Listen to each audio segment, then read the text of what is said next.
Domingo tercero del tiempo ordinario, Evangelio de San Mateo, capítulo 4, versículos 12 al 23. Cuando Jesús se enteró de que Juan Bautista había sido arrestado, se retiró a Galilea y dejando Nazaret se estableció en Cafarnaúm, a orillas del lago, en los confines de Zabulón y Neftalí, para que se cumpliera lo que había sido anunciado por el profeta Isaías: tierra de Zabulón, tierra de Neftalí, camino del mar, país de la Transjordania, Galilea de las naciones. El pueblo que se hallaba en tinieblas vio una gran luz. Sobre los que vivían en las oscuras regiones de la muerte se levantó una luz. A partir de ese momento Jesús comenzó a proclamar: convertíos, porque el reino de los cielos está cerca. Mientras caminaba a orillas del mar de Galilea, Jesús vio a dos hermanos, a Simón llamado Pedro y a su hermano Andrés, que echaban las redes al mar porque eran pescadores. Entonces les dijo: seguidme y yo os haré pescadores de hombres. Inmediatamente ellos dejaron las redes y lo siguieron. Continuando su camino, vio a otros dos hermanos, a Santiago, hijo de Zebedeo, y a su hermano Juan, que estaban en la barca con Zebedeo su padre, arreglando las redes, y Jesús los llamó. Inmediatamente ellos dejaron la barca y a su padre y lo siguieron. Jesús recorría toda la Galilea, enseñando en las sinagogas, proclamando la buena noticia del reino y sanando todas las enfermedades y dolencias de la gente.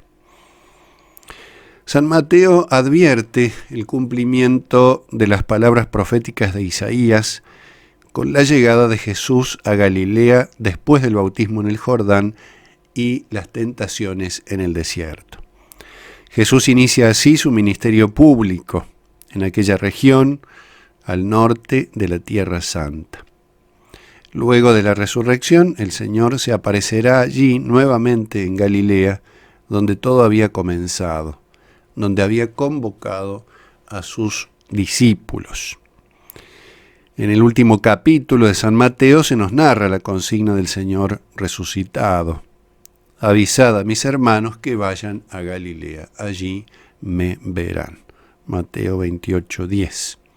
En cierta manera todo el Evangelio está enmarcado por esa región Galilea.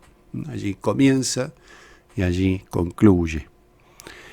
En cierta manera es también una región despreciada por muchos, hasta el punto de denominarla Galilea de los gentiles, como un territorio de paganos, por las mixturas e infiltraciones de otros pueblos allí desde tiempos antiguos. Una región que había experimentado la prueba, el castigo de Dios, la dominación de los pueblos extranjeros, el exilio, que había sido sumergida en tinieblas, pero donde brillaría la luz, como lo anuncia Isaías, y se cumple en el Nuevo Testamento con este inicio de la misión de Cristo. Jesús empieza a recorrer esa región, como lo hará también en Judea. Es un recorrido salvífico.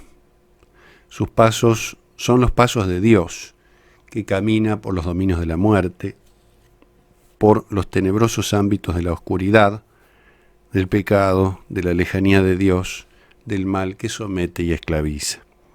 Y comienza a resplandecer su luz. Se cumplen esas palabras de Isaías que leíamos recién, citadas por el Evangelio. El pueblo asentado, instalado en las tinieblas, ha visto una gran luz. Recorrido por los dominios de la muerte, como en otro tiempo también profético, Ezequiel los había transitado por mandato divino.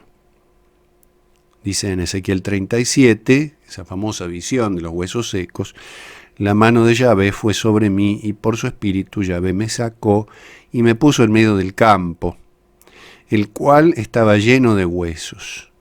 Me hizo pasar por entre ellos en todas direcciones. Este recorrido del profeta por los dominios de la muerte. Los huesos eran muy numerosos por el suelo del campo y estaban completamente secos. Eso está en Ezequiel capítulo 37, versículos 1 y 2.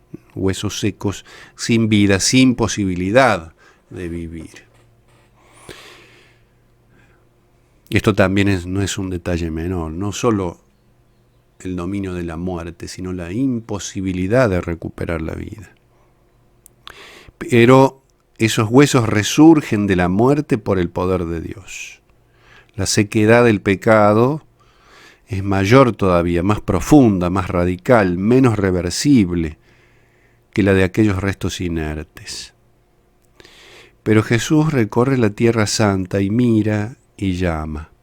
Su palabra convoca a la humanidad a que participe del reino de los cielos, de ese reino que ha llegado con Cristo Rey.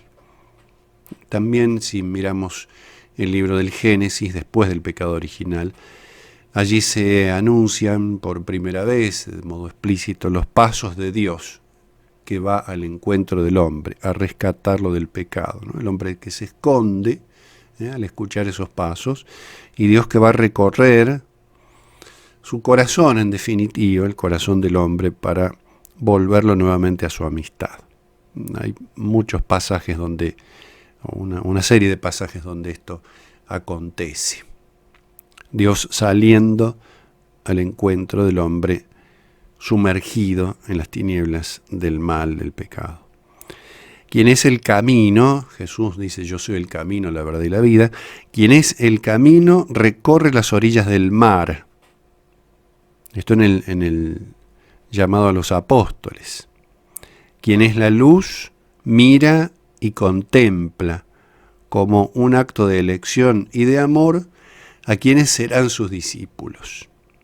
Quien es la palabra, el verbo de Dios, los llama, los convoca, los hace suyos. Iba caminando, los vio, los llamó. Provoca en ellos como gracia el seguimiento, la respuesta pronta, sin vacilaciones, sin dudas. Seguimiento que tampoco es un mero caminar con él, que no se circunscribe a aprender ciertas doctrinas y a practicar determinadas obras. Es un discipulado y después un apostolado muy distinto al que tenían los maestros de Israel. Seguirlo es ser uno con Él, como el Padre y el Hijo y el Espíritu Santo son uno. Padre Santo, dice Juan 17:11, Padre Santo, cuida en tu nombre a los que me has dado, para que sean uno como nosotros. Jesús reiterará después de la resurrección aquella palabra tan significativa a Pedro, en Juan 21:19, sígueme, también a orillas del mar de Galilea.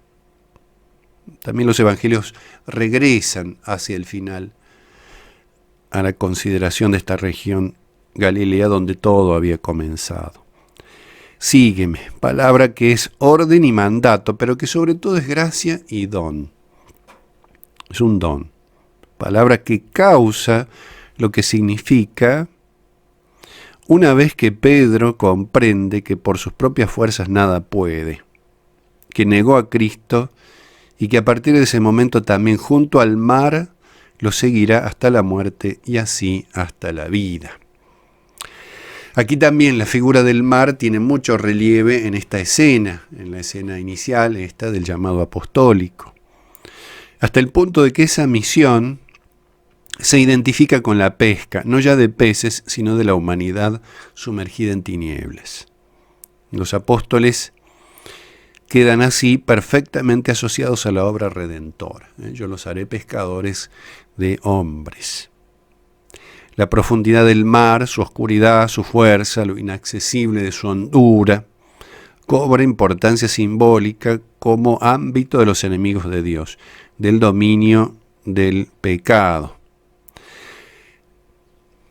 Así como decía en el Antiguo Testamento, porque es una larga tradición también bíblica, tú arrojarás nuestros pecados a la profundidad del mar, que lo recordamos con ocasión del bautismo del Señor.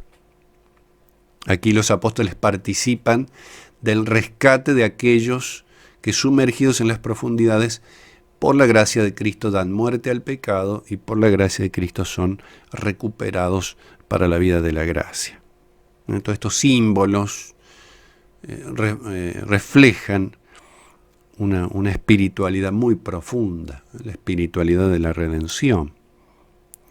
Dice, claro, al ser sacado de las profundidades, el hombre muere, siguiendo esta simbología, pero recibe una vida nueva, sobrenatural, divina.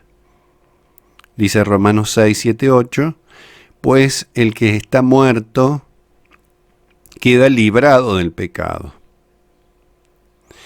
Y si hemos muerto con Cristo, creemos que también viviremos con Él. El caminar de Cristo sana nuestra parálisis espiritual, corrige el sentido de nuestros pasos, para que abandonen las sendas del mal y empiecen a recorrer el camino hacia la patria definitiva.